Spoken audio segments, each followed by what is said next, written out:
pour mieux comprendre le chemin, pour avancer vers demain.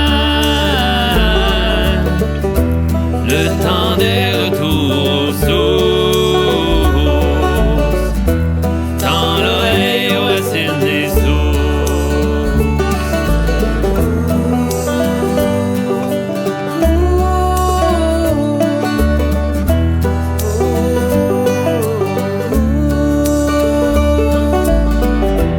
Dans l'oreille aux racines des sources, dans l'oreille aux racines des sources. Directement de la meunerie de Saint-Adrien, mesdames et messieurs, voici votre émission Les Racines des Sources et votre animateur à l'interview. Alors, bonsoir et bienvenue aux Racines des Sources où on apprend à mieux connaître les bâtisseurs de notre pays, mais surtout de notre communauté. Et ce soir, mon invité a traversé les mers, découvert l'inconnu, a toujours été fier d'avoir vécu. Mesdames, mesdemoiselles et messieurs, accueillez M. Gaétan Macra. Salut Gaétan. Salut Alex. Bienvenue aux Racines des Sources. Merci. Alors toi, Gaétan, tu habites à Danville. Oui, j'habite à Danville depuis 5 ans, 5 ans et demi. Ah, 5 ans, hein? C'est quand même assez nouveau. Oui, je suis assez nouveau, hein. OK. Puis tu es originaire de quelle région? Ottawa. Ottawa, Ontario. Oui, je suis un franco-ontarien. Ah, OK. Wow. Puis comment que ça se passait à cette époque-là? La base ville d'Ottawa, c'était 95% francophone. OK. Fait que, oui, je parle bien anglais maintenant, là, mais j'ai commencé à parler anglais à 13-14 ans. OK. Avant ça, je parlais pas anglais du tout, là. Y avait-tu une grosse rivalité francophone-anglophone? C'était plus rivalité entre paroisses. Paroisse. Oui. Qu'est-ce que tu veux dire? Ben, il y avait trois paroisses. Nous autres, chez nous, c'était la paroisse Notre-Dame. Okay. Puis à côté, c'est la paroisse Sainte-Anne. Puis en haut, c'était le... Je me souviens pas du nom de la paroisse, mais c'était la Côte de Sable, en tout cas. Ouais. Puis, bon, il y avait des rivalités entre nous. Parce qu'on participait beaucoup au patro. Puis le patro était dans la paroisse Sainte-Anne. Puis quand nous autres, la gang de la Basse-Ville, Notre-Dame, on se rendait au patron, à chaque fois qu'il y avait des jeux quelconques, surtout aux jeux de la crosse, là, on se faisait rentrer des bâtons dans les côtes. Ah ouais, OK. Ah oui, la bataille partait facilement, là. OK, fait que c'était rough entre les trois paroisses. Mais les trois paroisses, c'était francophone? Oui. OK. Entre vous autres, vous... Non, la Côte de Sable, c'était plus anglophone. OK, Fait d'accord. que là, la rivalité était plus dure encore. Fait que vous jouiez à la crosse? Oui. OK, d'accord. Oui. Fait que est-ce que tu es d'une grosse famille? Vous autres, vous êtes... 5 enfants. 5, OK. Ton père faisait quoi? C'est un plombier. Plombier, Ouais. OK. Puis ta mère? Nutritionniste. Nutritionniste, OK. Ouais. Elle travaillait pour le gouvernement? Ou... À l'hôpital général d'Ottawa. OK, d'accord. Fait que 5 enfants, fait que t'as passé ton primaire, toute ta petite enfance-là? Oui. À 17 ans, j'ai traversé la rivière pour aller vivre à Hull. Oh, OK. Ça a pris Parce que 17 ça me ans. ressemblait plus que Ottawa. OK. Ouais.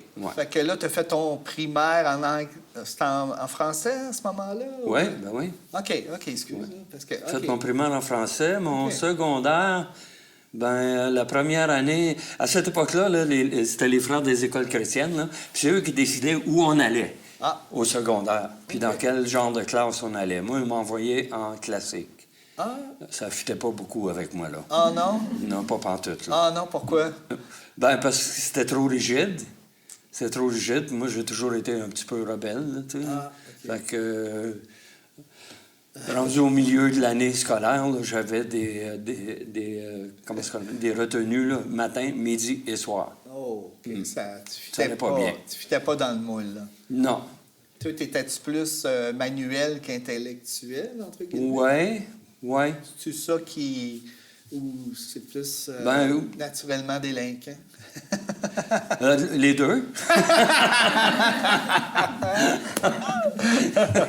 Les normes, Non, j'ai eu une adolescence assez délinquante. Ah oui, OK. Ouais, j'entrerai pas dans les détails. Non, là, non, mais- non. OK, mais ça a été super. Bon, en tout cas, je dirais pas à cause de la religion et tout ça. Non, Ça n'a pas rapport. OK, naturellement. non, pas rapport. J'étais facilement influençable par les petits bums autour de chez nous. Là. OK. Ils étaient plus le fun que les autres. OK. Fait que t'as tombé là-dedans. OK, fait que là, cette forme d'école-là, tu n'as pas aimé? Ben non, j'ai pas dehors? aimé le cours classique. Là, tu sais. classique, ouais. Apprendre le latin, là, tu sais, ça m'intéressait pas beaucoup. Là. Fait que j'ai failli cette année-là. Puis à cette époque-là, il y avait juste une école secondaire francophone à Ottawa, puis c'était celle-là. Ouais. Donc j'ai été obligé de continuer dans des écoles secondaires anglophones. C'est la seule option qui restait. OK. Puis c'est là que j'ai appris l'anglais sur le tas. Tu sais. Ah, mais c'est bon. Là, tu avais quel âge, là? C'est ça, 14, 15, 16 ans, là. Tu étais dans En Ontario, le primaire, c'est jusqu'à la 8e année, pas la 6e, Ah, jusqu'à OK. la 8e année. Ah, je savais pas. Ouais. Fait que la 9e année, tu as déjà quoi, 15 ans, 16 ans. Ouais, OK. Ma deuxième année, je devais avoir 17 ans. Là. Puis c'est là que tu as traversé l'autre bord. Non, non, j'ai fini mon année scolaire, puis j'ai traversé à Hull après. OK. Puis j'ai arrêté l'école là. Tu as juste traversé le pont. OK. OK, mais là, étais-tu autonome? Là, tes parents... oui. OK, là, tu étais rendu Ben, autonome. j'étais déjà autonome. Ma dernière année scolaire, à Ottawa, j'avais déjà mon appartement. Là. Ah. J'avais déjà quitté la maison. J'ai quitté la maison un peu avant 16 ans. Là. Et tu avais ton appartement à 16 ans. Là. Ouais, Tu ouais, étais déjà autonome. ouais. Puis tu vivais de quelle façon? De ci et de ça. OK, tu travaillais. Pas puis- toujours honorable, là, mais de OK, ci et de OK, ça que tu je survivais vivais. seul. Ouais. Wow, quand même. Fait que là, tu traverses de l'autre côté, puis... Ben là, je me suis l'école- fait... Ouais, je me suis fait des nouveaux chums, là, tu sais, puis ça... Hull, à cette époque-là, c'était très granola, contrairement à Ottawa. Quelle année, à peu près, là? Tu peux-tu me dire à peu près des années? L'année à peu près... Ça a été 1970. OK, OK. Ouais. Fait que là, c'était très ouvert. Ça m'a plus- ouvert... Ça m'a ouvert là, une autre perspective là, tu sais, là, sur la vie. Là, puis la délinquance, c'est pas mal arrêté là. Là. OK. Ouais. Qu'est-ce que tu as fait à ce moment-là? Tu travaillais dessus? Bon, oui, je travaillais dans un café, je travaillais en construction, j'ai travaillé plein de job-in, tu sais. Là. OK. Pour survivre, là. Ouais, ouais, Tu restais là. ouais. Tu as fait ça combien de temps? Ben, j'ai fait ça 3 ans à peu près, puis après ça, je suis parti dans le comté de Bellechasse, travailler sur une ferme. OK. Ça a duré 1 an et demi. OK. Puis après ça, je suis revenu à Hull, puis j'ai repris un peu la même chose, là, mais Les job pour peut-être 4 ou 5 ans. Puis après ça, je suis parti pour Montréal. OK. OK. Fait que là, tu faisais plein de petits travails, là. Tu n'avais pas vraiment de plan de carrière, là. Tu Non, allais à je n'avais gauche. pas de plan de carrière. Il y avait non. la- Je travaillais surtout comme barman, là, OK. OK. Fait que là, tu te retrouves à Montréal. Tu à décides- Montréal. Pourquoi Montréal? Ça brassait Parce plus? que j'étais tanné d'être à Hull. OK. J'avais comme fait le tour, je trouvais, là, tu sais, c'est pas grand. Hein, Non, ben non. Ouais. Puis j'avais une opportunité à Montréal, c'est-à-dire des amis qui partaient en tournée, qui me laissaient leur appartement, puis un gros contrat de restauration d'édifices patrimonial qui allait durer comme 2 ans, là, tu sais, là. OK. Fait que j'étais assuré d'un logement, j'étais assuré d'une job D'une job. intéressante aussi, parce que la restauration, c'est pas mal plus le fun que le... Là, on parle de restauration, de rénovation, De esthétique. rénovation d'une grosse bâtisse patrimoniale là, construite en 1830, je pense. Là. OK. Fait qu'on, tout l'extérieur, on le faisait comme à l'origine. Puis à l'intérieur, ben, c'était un distributeur de meubles italien qui s'installait. Puis là, tu travaillais avec un contracteur ou c'est toi qui étais le metteur, le maître d'œuvre? Non, je n'étais pas maître d'œuvre, j'étais menuisier généraliste, là, si on veut, là, tu sais, mais je travaillais avec du monde qui connaissait des anciennes méthodes de métier, là, tu sais, là, comme un vrai plâtrier, et ainsi de suite, un excellent ébéniste, là, tu sais, là, pour restaurer les boiseries, tout ça. Ça fait que ça a été bien intéressant. Ouais, ça a été une belle école, ça, là. Ça a été une belle école. Puis Bon, c'est un importateur de meubles italien. OK. Le vendredi, à la paye, on amenait notre feuille de temps. Puis là, il y avait un gars qui était installé avec sa petite table, sa mallette. Puis là, il comptait l'argent en cash, il mettait ça dans une enveloppe. Voilà. Tout le monde a payé cash. OK. Tu poses pas de questions. Personne n'avait de permis de licence de construction. Fait que là, tu as été 2 ans à faire ça. 2 ans à faire ça, oui. OK. Ouais. Apprendre surtout plein de métiers, plâtrier, menuisier, un peu de tout. Ouais. OK. Puis après, là, tu es à Après, Montréal. après, j'ai fait une dizaine d'années en rénovation à mon compte. Puis... Toujours bon, à Montréal. À Montréal, toujours à Montréal, OK. ouais. Là, je me suis tanné de ça parce que c'est pas facile, la rénovation.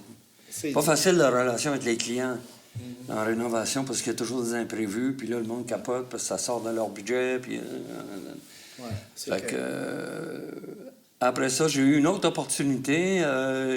Jules Sainte-Croix, qui était le directeur artistique du cirque. Cirque À ce moment-là, il était juste directeur artistique des événements spéciaux. OK. Puis le cirque n'en faisait pas beaucoup à cette époque-là. Là, il finissait une tournée. C'était un échassier aussi. Là. C'est un des fondateurs du cirque, d'ailleurs. OK. Gilles Sainte-Croix. Gilles Sainte-Croix. Gilles Il est à Sainte-Croix. Montréal. Ouais, le puis- club des talons hauts, les échassiers de la baie.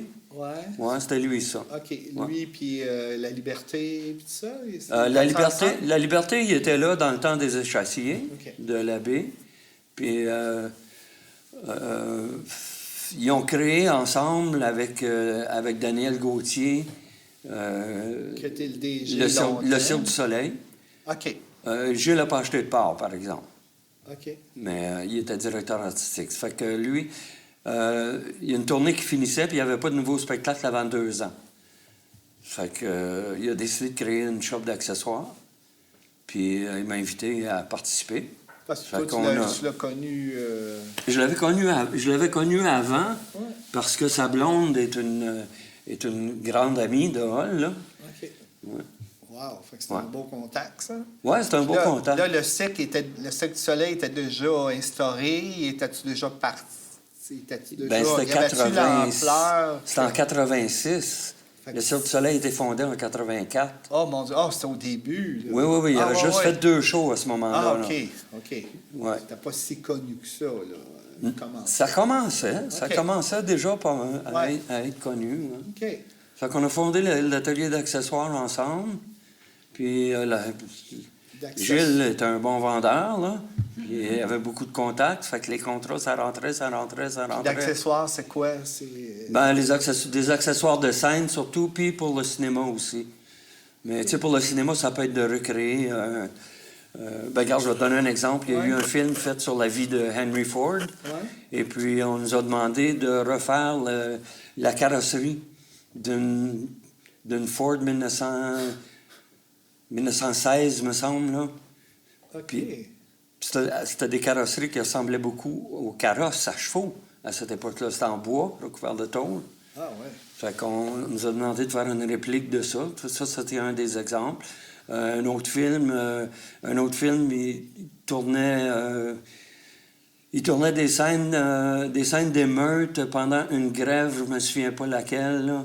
Puis là, on devait faire une copie d'une caméra de 1942, une caméra cinéma de 1942, parce que la caméra allait être bousculée et tomber par terre. OK, On ne ouais. voulait pas le faire avec une vraie. Fait qu'on a fait une copie. Fait que OK, c'était tout ça. OK. Oui, c'est plein d'affaires. Ouais. Pour le cinéma, puis pour le cirque aussi. Euh, Juste pour le cinéma? pour le cirque, on n'a pas eu le temps parce que l'atelier a juste duré 2 ans. Je te conterai plus tard pourquoi ça a fermé. Là. Mais ça a été beaucoup pour le cinéma. OK. On s'est vite fait un nom au cinéma parce qu'à cette époque-là, il n'y avait pas d'atelier dédié exclusivement aux accessoires. C'était les ateliers de décor qui s'occupaient d'accessoires, mais n'étaient pas spécialisés là-dedans. Fait que nous, on s'est vraiment spécialisés Dans l'accessoire. spécifiquement là-dedans. Fait que le mot s'est passé assez vite, et puis, parce qu'ils se connaissent tous, hein. Ouais, c'est un petit milieu. Là, c'est un petit milieu, tout le monde se connaît, c'est ça, ils se passent leur plug, là, tu sais. OK. Fait que là, tu as fait ça 2 ans? On a fait ça 2 ans, puis on a perdu notre local parce que le propriétaire du building n'était pas à l'aise avec ce qu'on faisait, parce qu'on travaillait avec des matériaux inflammables des fois, puis résine de fibre de verre qui sent et tout. On avait beau être au dernier étage, mais le local en dessous, il sentait. Il y avait des plaintes, là, surtout de nos voisins en bas. Puis, ça fait que le propriétaire, à un moment donné, nous a demandé de partir. Tu sais. Et aussi le fait que c'était pas assurable, plancher de bois, plafond de bois. Oh mon Dieu! C'est pas assurable, tu sais. Ouais. Ça fait qu'il était pas à l'aise avec ça. Ça fait que... Mais par ce temps-là, Gilles Sainte-Croix, lui, il était retourné au cirque. Là, sa job était devenue à temps plein comme directeur artistique. Moi, je me suis retrouvé tout seul avec l'atelier, avec juste 2 ans d'expérience, tu sais. C'était pas beaucoup, mais c'est pas grave parce que j'avais quand même une bonne liste de ressources. Oui, c'est ça. Puis, ça fait que je suis déménagé dans un autre local, plus grand, 2 fois plus grand que l'ancien. Et puis là, je suis allé chercher du financement pour vraiment m'équiper professionnel. Tu sais. OK. Puis une fois que l'atelier était bien installé et tout ça, le taux de déduction, impôt, que le gouvernement accordait aux productions de cinéma est passé de 130 à 60 Oh non. Tout s'est arrêté. Oh non. Tous les films en production cette année-là se sont arrêtés. Oh non. Oh non, fait que ça a été fini. Ben, ça a été fini, là. Il n'y avait plus de films au Québec. Non, c'était ma clientèle majeure, ça, là, le cinéma. OK, ça s'est terminé là. Ça s'est terminé là, hein? J'ai revendu l'équipement, puis tout ça. OK. Puis j'ai reparti 6 mois plus tard dans un garage double. Puis je me suis dit, là, j'engage plus personne. Là. Je prends juste les contrats que je suis capable de faire tout seul. Ça a bien marché pendant 1 an et demi, mais j'étais dans un garage, dans une ruelle. C'est pas un local commercial. Puis il y a un voisin qui s'est plaint à un moment donné, puis là, ben, la ville m'a fait quitter le local. Fait que ça s'est arrêté là. Bon. OK. Fait que cette aventure-là, avec le cinéma, l'accessoire cinéma, ça s'est terminé là. Ben, ça s'est terminé là. Je suis allé travailler... je suis retourné travailler comme barman dans un bar que je trouvais vraiment le fun. Là, puis je me suis amusé beaucoup là, pendant 2 ans. Et puis, là, justement, Gilles Sainte-Croix, au Cirque du Soleil, il m'a appelé et il dit, ben viens travailler au Cirque. Là, on a une nouvelle shop d'accessoires. Fait que viens travailler au Cirque. Ah, mais là, c'était là, bon, là. Ah, ben oui, là, c'était bon. Là. Là, on est en quelle année à peu près? 87, 88? En 96. Ah, OK. Ah, oui, quand en même. 96. Ah, on est rendu en 96, quand même. Ouais. OK. Fait que là, il t'a réinvité à venir travailler pour le cirque pour faire des accessoires. Pour faire des accessoires, oui. Puis là, c'était où? C'était au Québec? Ben oui, c'était au Québec. C'était à Montréal. OK. Ouais. Il y avait des prestations là-bas du Cirque du Soleil à Montréal. Puis... Ben non, les seules prestations que le cirque faisait, c'est que quand il y a une nouvelle tournée, la tournée commence toujours au Vieux-Port à Montréal. OK. Puis c'est comme Guy Laliberté, il tenait à ce que ça se passe comme ça, d'une part pour offrir le spectacle aux Montréalais où est le cirque, puis d'autre part, ça permettait de roder le spectacle. Ouais.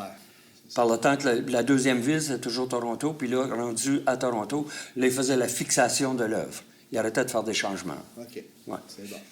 Tu as travaillé dans cet environnement-là en 96 avec eux. Oui. OK. Là, ben, l'atelier roulait tout le temps parce qu'il y avait des nouvelles productions là, qui se suivaient là, back-to-back là, tout le temps. Là. Fait qu'il y avait tout le temps de la job à l'atelier d'accessoires. Puis même que quand on arrivait là, à 2 mois de la première, là, on passait de semaines de 40 heures, tranquillement des semaines de 60 heures, 80 heures, 100 heures. Oh, 100 Les dernières 2 semaines avant la première, là, c'est des semaines de 100 heures. Ah, c'est pas vrai. Oui. Hey, Oui, mais on aimait ça. T'es dedans, ouais. On était dedans, on aimait ça, on était passionnés. On savait que ce qu'on faisait, ça allait servir à un bon show. Fait que tu as fait ça combien de temps? J'ai fait ça jusqu'à 96,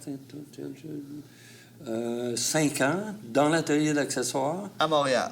À Montréal. Puis après ça, ben, en restant au cirque, je suis passé à chargé de projet pour les accessoires. OK. Là, tu venais de passer d'un step, là. Oui, oui. OK.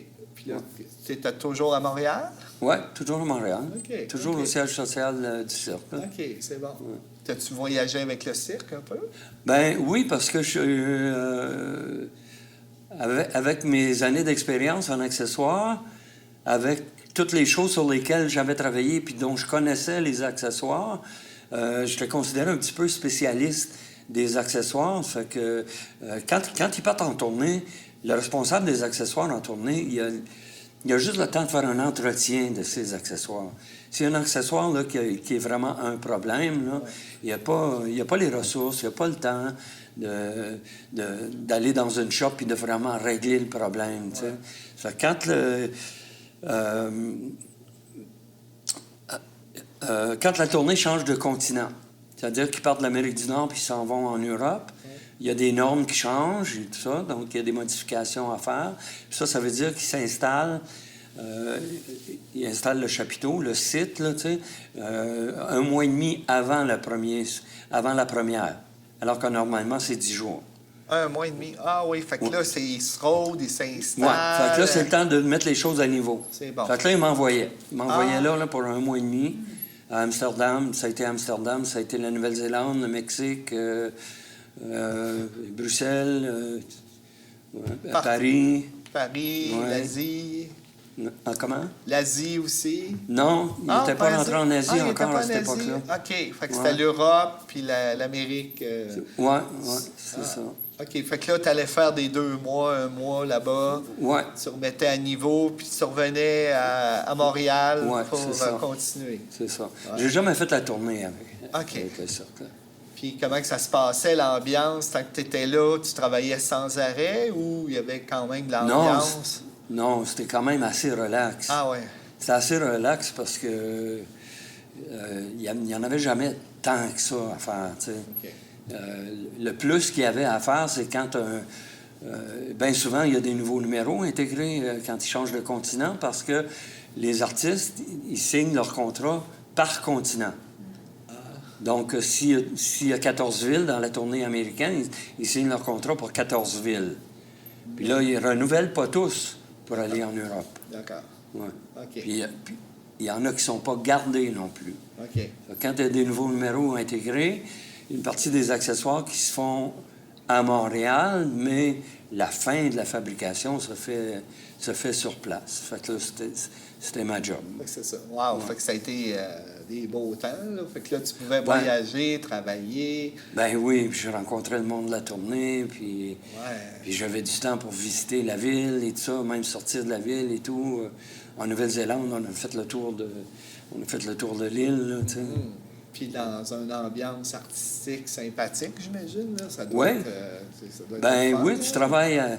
tu travailles avec les artistes qui font le numéro. Tu travailles avec l'équipe technique qui sont là parce qu'ils aiment ça, travailler dans les arts, tu sais, dans les arts de la scène. Fait que, oui. Wow, c'est une méchante Fait que ça fait une petite clique, là, tu sais. Ah ouais, une belle expérience, hein? Oui, c'est des belles expériences. OK. Tu as fait ça combien de temps? J'ai fait ça en même temps que je faisais la charge de projet. OK.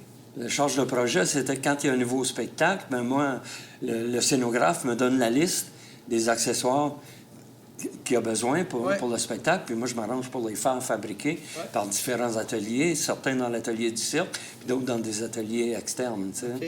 Puis, une fois qu'un show est livré, habituellement, j'avais comme 3-4 mois de lousse. Ah. Puis, heureusement, à chaque fois, c'est tombé qu'il y avait une occasion. Il y avait une occasion pour aller sur la tournée. Pour un mois et demi, là, tu sais. Ah, c'était superbe, ça. Fait que là, tu partais en Europe, puis là, tu allais... Ouais. Ouais, c'était...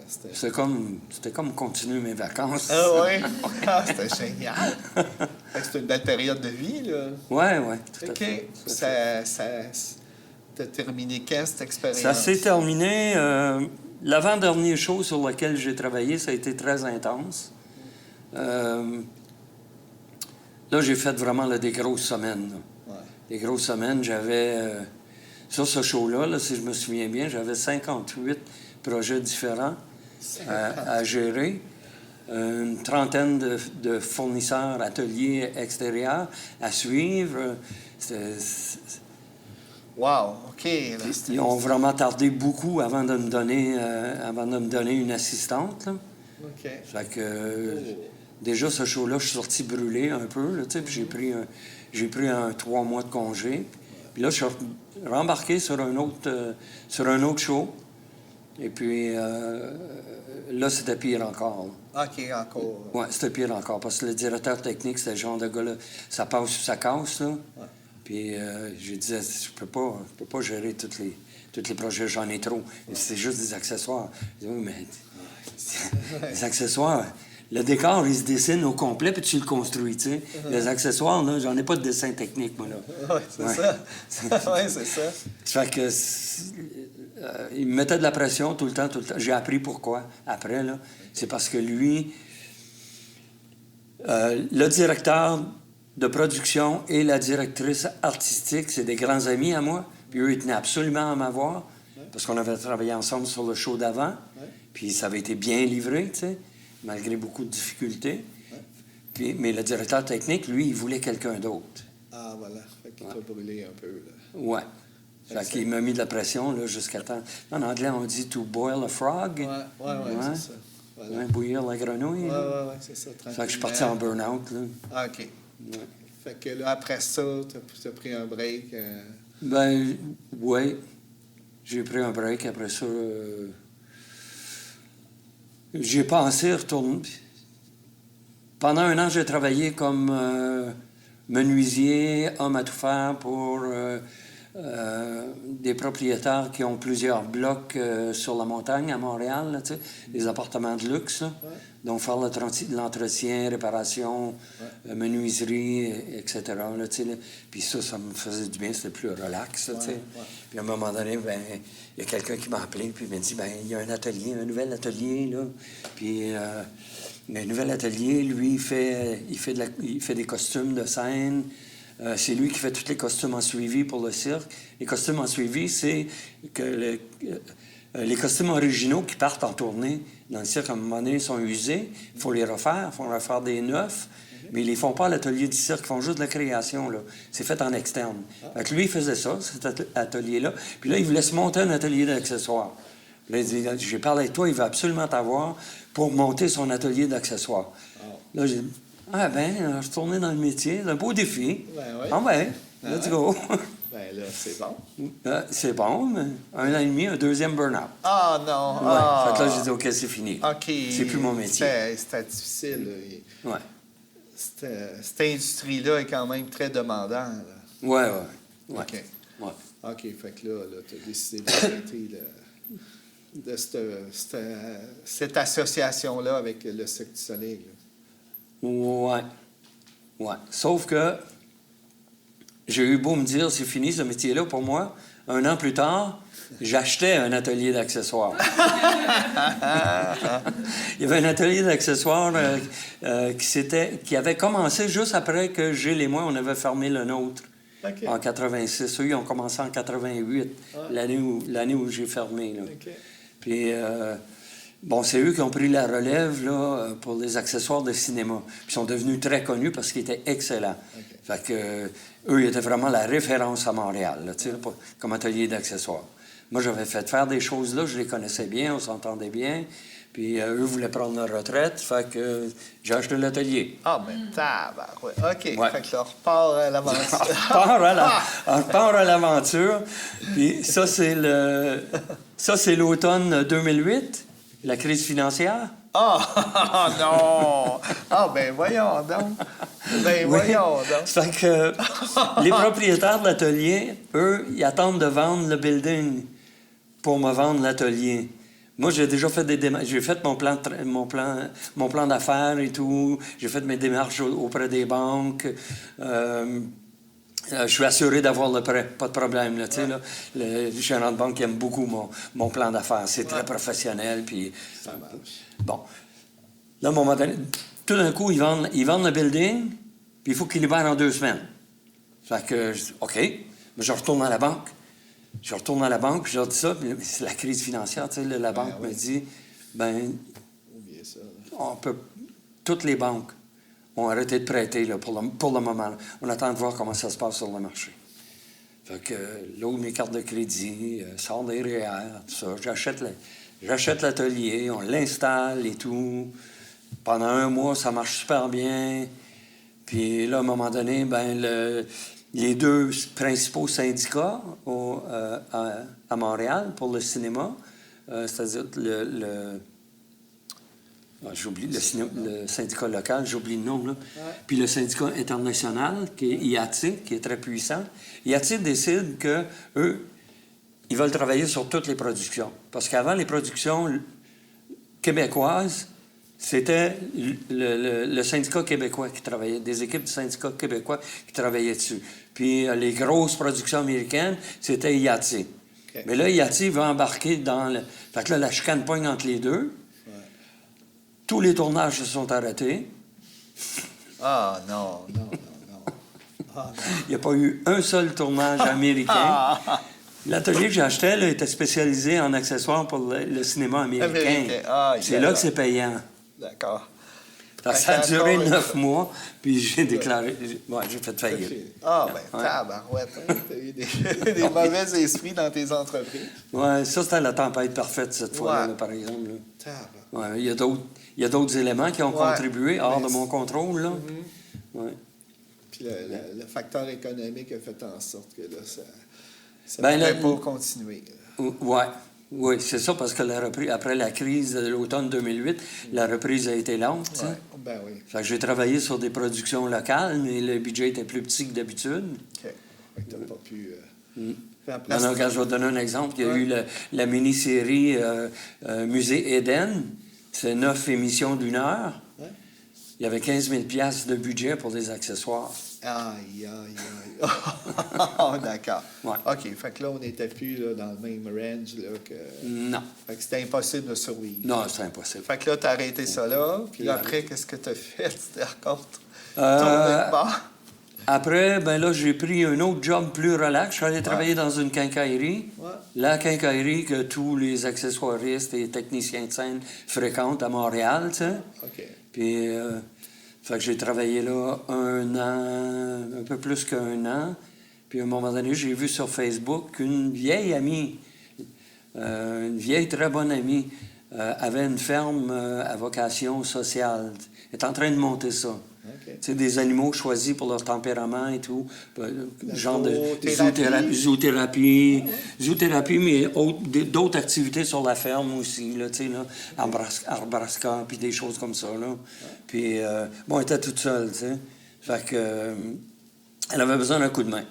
Fait que pendant 3 ou 4 fins de semaine de suite, là, je suis allé donner un coup de main, là, tu sais, là, à faire des enclos. Hein? Et où elle? Instituée où? À ce moment-là, c'était à tu n'étais pas à Danville? En Mauricie, c'était en Mauricie. En Mauricie, OK. Ouais. Puis là, on me dit à un moment donné, on a acheté une ferme, parce que c'est pas elle qui finançait le projet. Là. Elle dit, on a acheté une ferme à Danville. Ah, voilà. Puis là, moi, Danville, je connaissais parce que la relation la plus importante que j'ai eue dans ma vie, là, a duré 4 ans. C'était un record pour moi. Puis si je l'ai quitté, c'est juste parce que c'était trop difficile, la relation. Je l'aimais encore, tu sais. Elle vient de Danville. Fait que c'est un... il a sonné des cloches. Ça sonne des cloches. Je me suis toujours demandé si elle et moi, on allait se retrouver à un moment donné, tu sais.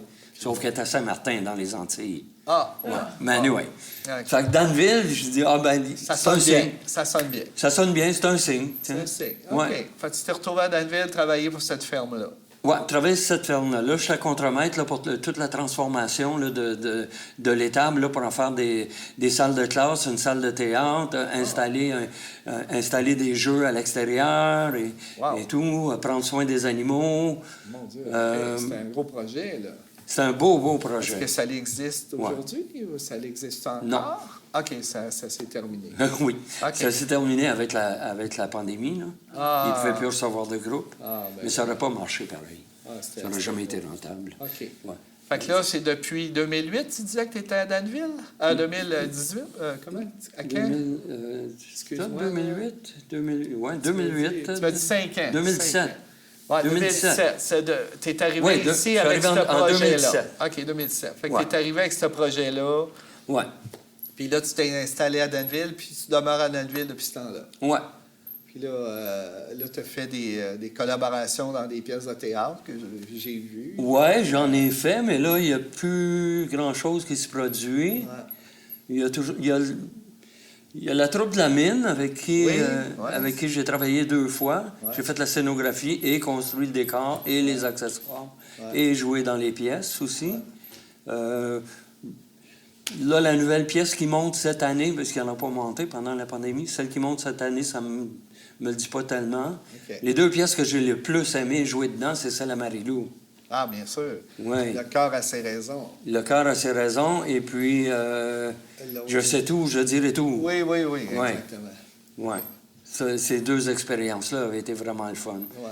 Mais.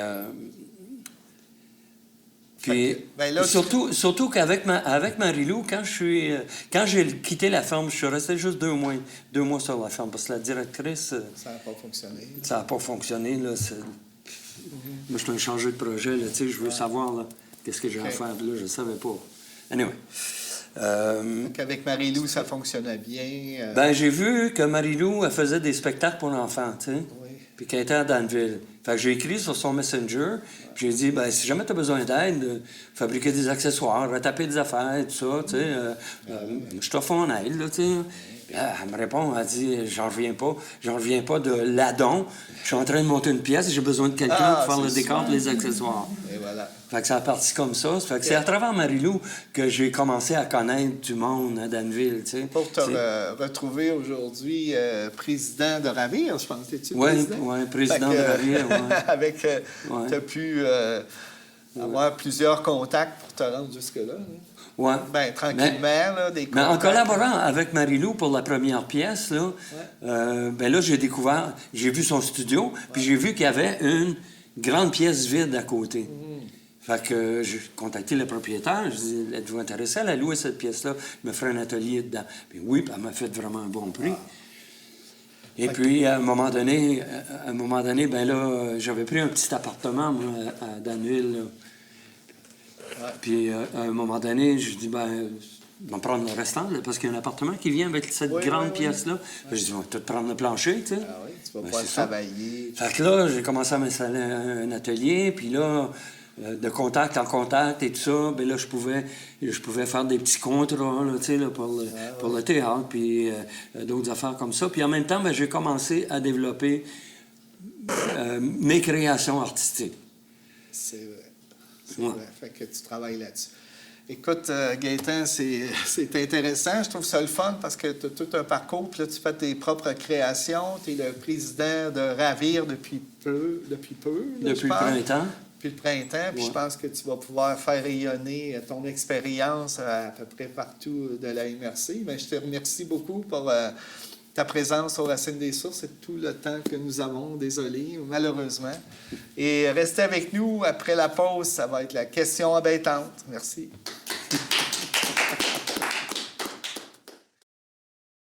Bonjour, mon nom est Conrad Goulet. Je suis cofondateur du comptoir Saint-Vrac ici à Saint-Adrien.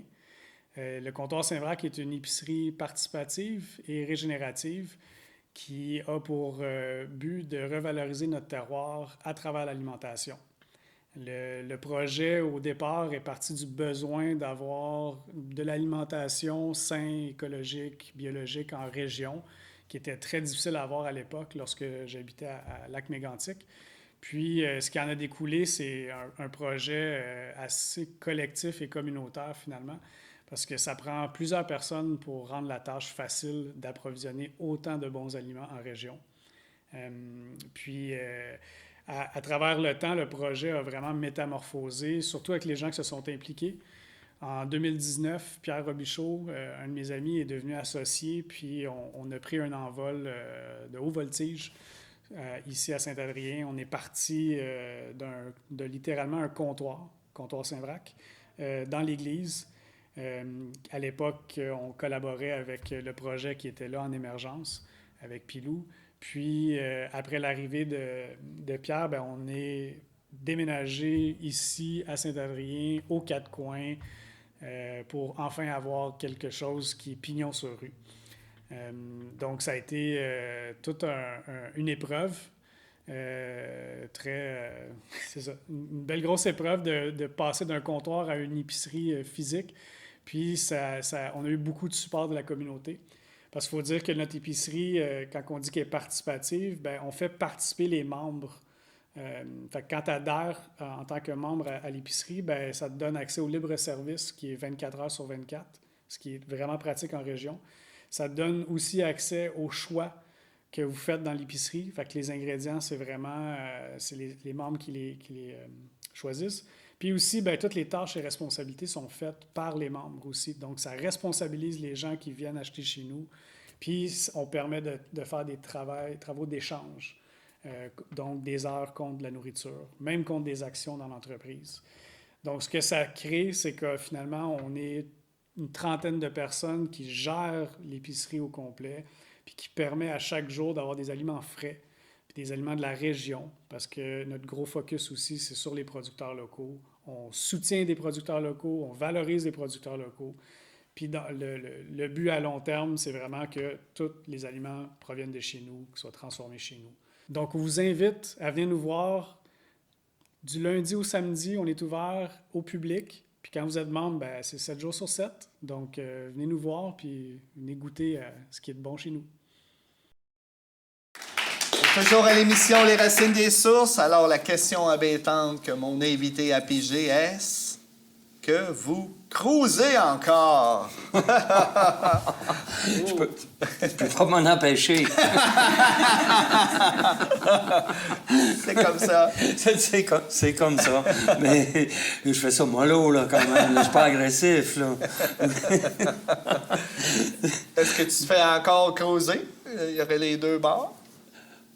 Je me fais encore cruiser, mais pas par la même gang qu'avant, mettons. OK. Eh bien, merci beaucoup, Gaétan. Et on va finir avec la pensée profonde à l'inconscient. Si vous pensez que l'aventure est dangereuse, je vous propose d'essayer la routine. C'est mortel. Alors, merci beaucoup, Gaétan. Merci à l'audience et merci à toute l'équipe technique. Et on se dit à la prochaine. À la prochaine.